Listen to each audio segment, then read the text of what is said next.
அப்பாவும் பொண்ணையும் பாருங்க.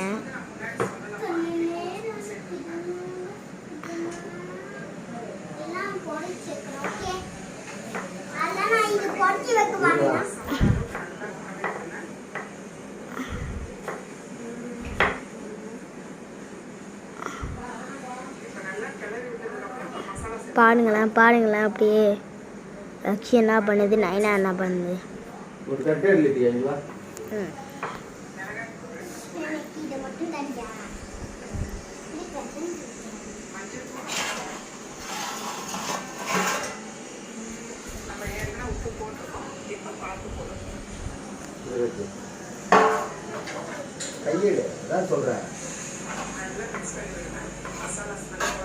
பாருங்க